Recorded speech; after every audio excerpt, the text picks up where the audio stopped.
പാറു വന്നു മോനെ? ഇല്ലമ്മേ, എനിക്ക് വെറുതെ തോന്നിയതാ.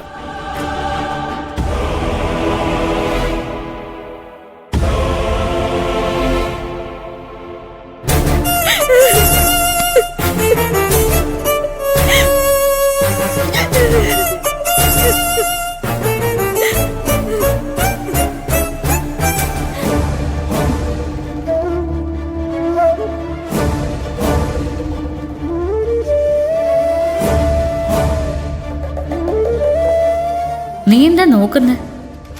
നീ ഇപ്പൊ ചെയ്തത് എത്ര വലിയ തെറ്റാണെന്ന് നിനക്കറിയാമോ? പ്രിയൻചേട്ടൻ നിനക്ക് വേണ്ടി എന്തൊക്കെ ചെയ്തിട്ടുണ്ട്.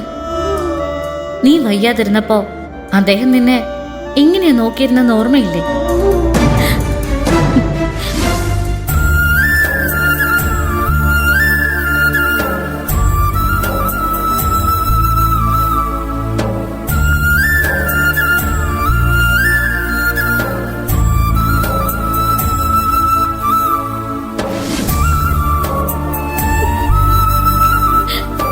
നിന്നെ അങ്ങനെ നോക്കിയതിന് നീ പ്രിയൻചേട്ടന് നല്ല കൂലിയാ കൊടുത്തത്. അദ്ദേഹത്തിന്റെ കയ്യിൽ ചൂടുവെള്ളം വീണു എന്നറിഞ്ഞിട്ടും അദ്ദേഹത്തെ സഹായിക്കാൻ നിനക്ക് തോന്നിയില്ല അല്ലേ?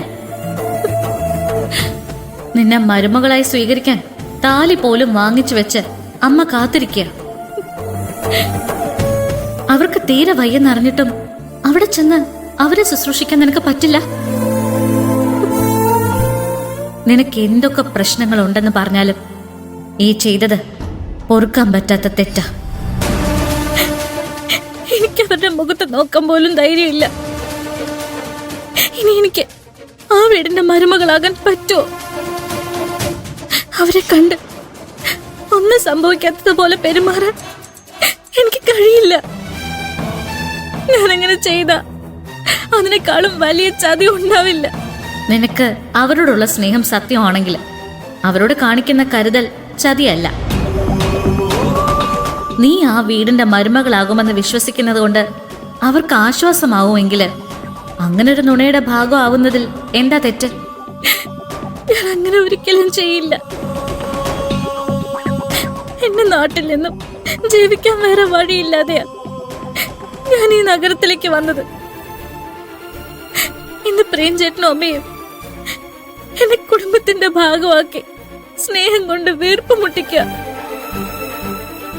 പക്ഷെ കുട്ടിക്കാലം മുതൽ പ്രിയൻചേട്ടനെ മാത്രം മനസ്സിൽ കൊണ്ട് നടക്കുന്നവളാ തുളസി. അവളുടെ മനസ്സ് വേദനിപ്പിച്ച് ഞാൻ പ്രിയൻചേട്ടന്റെ ഭാര്യയാവാൻ ശ്രമിക്കുന്നത് തെറ്റാ. ശരിക്കു പറഞ്ഞ ആ കുടുംബത്തിന്റെ മരുമകളാകേണ്ടത് തുളസിയ, ഞാനല്ല. അതിനുള്ള അർഹത എനിക്കില്ല. അർഹതയില്ലെന്ന് നീ തീരുമാനിച്ചാ മതിയോ? നിനക്ക് സംഭവിച്ചത് ഒരു അനീതിയാ. നീ സ്വന്തം ഇഷ്ടപ്രകാരം ചെയ്ത തെറ്റല്ലല്ലോ. തെറ്റൊന്നും ചെയ്യാത്ത നീ എന്തിനാ സ്വയം ശിക്ഷിക്കുന്ന? നീ എന്റെ ഒരേ ഒരു ചോദ്യത്തിന് ഉത്തരം താ. കല്യാണത്തിന് മുൻപ് പ്രിയൻചേട്ടന് ഒരപകടമോ അസുഖമോ സംഭവിച്ച് തളർന്നു പോയാ നീ അദ്ദേഹത്തെ വേണ്ടെന്ന് വെച്ച് പോവോ? പറ, പോവോ? ജീവിതകാലം മുഴുവൻ അവന്റെ കൂടെ നീ ഉണ്ടാവും അല്ലേ? അതുപോലെ തന്നെ പ്രിയൻചേട്ടനും അദ്ദേഹത്തിന്റെ കുടുംബവും എപ്പോഴും നിന്റെ കൂടെ നിൽക്കും. നീ ധൈര്യമായിട്ടിരിക്കും. പ്രിയൻചേട്ടനും അദ്ദേഹത്തിന്റെ കുടുംബവും എന്നെ സ്വീകരിച്ച അത് അവരുടെ വിശാല മനസ്കതയാ. പക്ഷെ ഞാൻ കാരണം ആ കുടുംബത്തിന്റെ സമാധാനം നശിക്കും. സമൂഹത്തിന്റെ മുന്നില് അവർക്ക് തല താഴ്ത്തി നിൽക്കേണ്ടി വരും. ഞാനൊരിക്കലും അവരോട് അങ്ങനെ ഒരു ദ്രോഹം ചെയ്യില്ല. ദ്രോഹത്തെ പറ്റി നീ ഒരുപാട് പ്രസംഗിക്കുന്നുണ്ടല്ലോ. പ്രിയൻചേട്ടനെയും അദ്ദേഹത്തിന്റെ അമ്മയും ഈ അവസ്ഥയിൽ ഒറ്റയ്ക്കാക്കി വന്നത് ദ്രോഹം അല്ലേ? നിനക്ക് അവരുടെ കൂടെ നിന്ന് ശുശ്രൂഷിക്കണമെന്ന് ആഗ്രഹമില്ലേ? ആഗ്രഹമുണ്ട്.